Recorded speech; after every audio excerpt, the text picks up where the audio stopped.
Hello and welcome back. Sean here, Mountains Garage in the beautiful state of Maine. It's a little bit cold and blustery out there today, but the sun is out, and believe it or not, it's still melting in the sun. The ice, that is. There's a lot of it underfoot. Now you're up to date on the weather. Whew, got that out of the way early. Today I'm working on an intake elbow for my 64 Dodge Dart GT single turbo power glide swap project. I was going to buy one, if you've been watching the videos. Instead, I treated myself to a new inverter TIG welder that's not here yet. It's going to be here in 2 or 3 days. So I thought I would, in my spare time yesterday, I thought I would start working on the pieces to build the elbow. I'm probably going to build 2. Basically, there's 2 different schools of thought. This may look familiar. It looks like a carburetor base plate, but I just made this yesterday. All I did was trace out a gasket onto a piece of 3/8 aluminum 6061 that I bought 5 of those online a while back. Watch for the noise. The bandsaw behind me, the old Powermatic, is amazingly maneuverable, despite the fact it has a 3/4 inch wide blade. I did just touch up on the belt sander, and I was able to get in all these nooks and crannies, and it looks pretty good in my opinion. Now, if I was to make one out of sheet metal, that was my point. There's 2 different styles of elbows you could make. I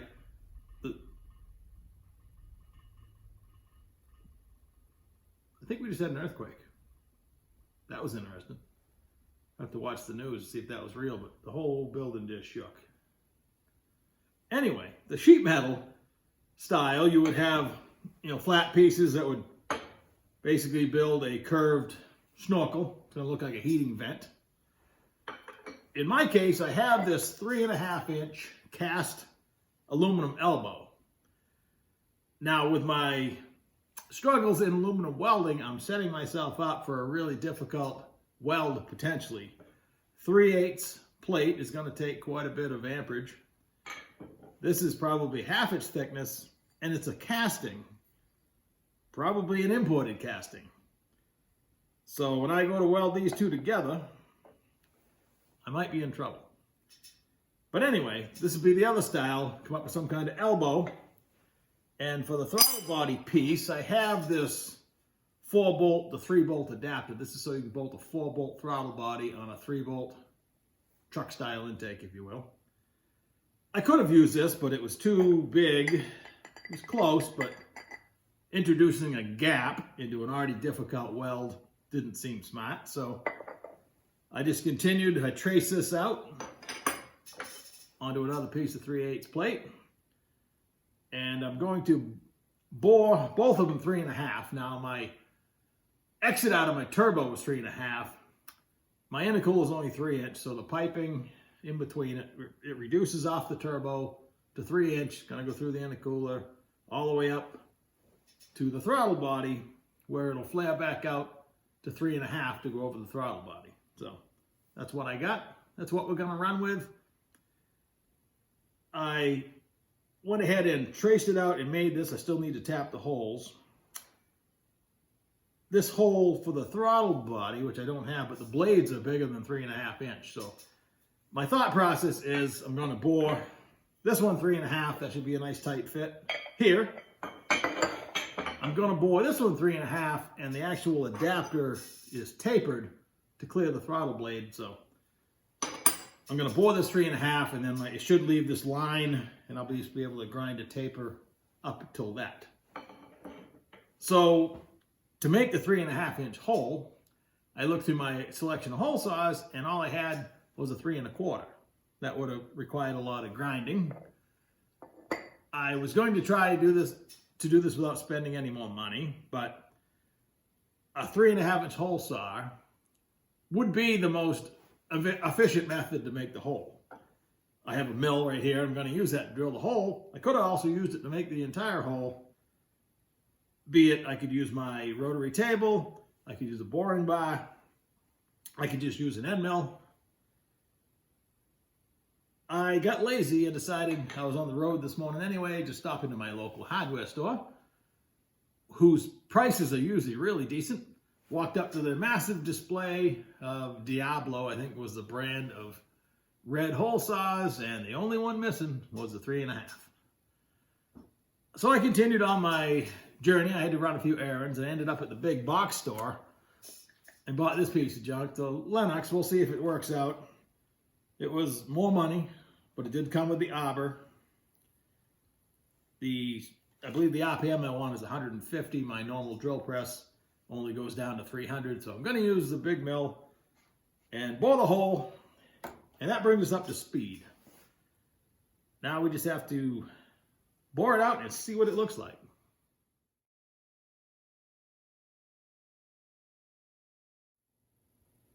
I put the head on the mill in low range, and with it running, turned it down to 150 RPM. It's not that I have great knowledge of hole saws. I read that on a package at the store. I was doing pretty well with the brand new hole saw. It's really sharp, so cutting the hole was not a problem. And I would stop every 10 seconds and with my blowgun blow the dry millings away from the hole, and then go a little more and blow and so forth, so on and so forth, until such time as the hole saw would grab the aluminum and the drill chuck is just on a taper. This goes up into the machine on a taper, and the drill chuck is attached to the adapter with a taper. I have two of them. I actually started with the big burly one, and that would break loose right here. I hammered it back in a few times. And then I hooked up the smaller one. It had the same result. I kept breaking the taper, and I have to lower the table and put it all back together. So I got out the lube, and I would lube and cut, and then gently blow it out of there, try not to blow the oily mess out of the way. And that cut really nice, and I made it down through the first one with relative ease. The second hole for the throttle body adapter definitely went a little smoother. I kind of get into my rhythm of, blow, spray, blow, spray. Big mess everywhere, but we're through. So that should be the hard part. While I have this in the vise, in the mill, I'm going to go ahead and drill and tap the 4 throttle body screws. I got to figure out what metric thread they are. And do it while I'm right here.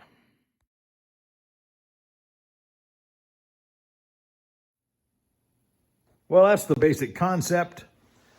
Those holes are M6 by 1, all tapped. Still got a little more cleaning to do.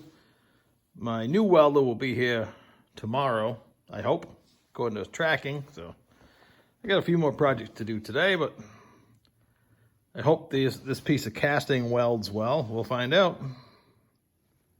I have also been messing with the wastegate placement.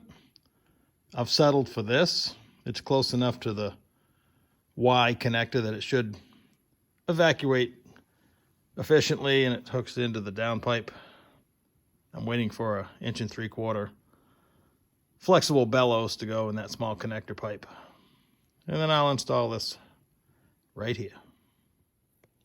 I was hoping I had room for a similar bracket as this arrangement. It's a 4th gen F-body. That's Camaro Firebird.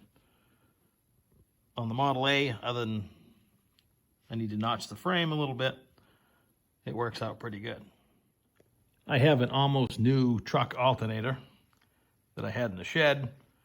I bought another F-body bracket kit, and this one doesn't come with any spaces that are correct. This bolt pattern is the same for all LS alternators, as well as a 2-inch gap here. So other than physical size, any alternator should work. And this doesn't come with anything that puts it in the Camaro offset. And it also interferes with that piece of frame that the engine mount sits on. So, gotta go to plan B. We're under the 72 twin turbo Nova, and I actually took a bracket that's supposed to hang off the cylinder head that would have interfered with the up and forward turbo header, and I just used it in a combination with my freeze plug block off plate, and this setup would tuck right in there nicely. Actually, the whole engine out of this car would bolt right into the dot. But this has an SFI Camaro spacing balancer. I've already got the drive figured out. It's actually a good candidate. I haven't really considered it till just now. So all I really need to do to make this 4th gen F-body alternator bracket kit fit a 4th gen F-body is to get shorter bolts, make up 2 spaces from these that fall somewhere in between, and come up with the rest of the hardware to put it on, some trial fitting, and like I said, it'll probably fit its intended application. There's no such thing as a bolt-on part, especially in today's world where companies like this are no doubt copying other people's products, and they don't have a clue how it actually goes on. Not saying this doesn't happen with more reputable companies, but it's hopefully less likely. But hey, welcome to hot rodding. That's what it's all about. You can't let it set you back. You have to expect it, that nothing's going to go that smooth. Well, I'm waiting for the welder. Tracking says it might be delayed because of a storm somewhere in the country that may or may not affect your shipment. But they're warning me already that it may not show up on time. So all we can do is see what happens tomorrow. I'm in a high state of readiness. I actually sorted through all my tungstens, and I have had a dual regulator for a while because I wanted to do a purge setup. So I'm going to set up both welders in the same argon bottle that I have. In fact, that little baby welder is probably going to sit on its big brother for a while. I bought a welding cart that I don't like. It won't even accept the big bottle that I use. So that'll probably go down the road or get repurposed. It's not a bad cart. It's just not what I'm interested in at this point in time. It's also made for an Oompa Loompa. It comes up to my knee with the welder on it, probably. So I hope you enjoyed this, and I'll catch you in a couple days.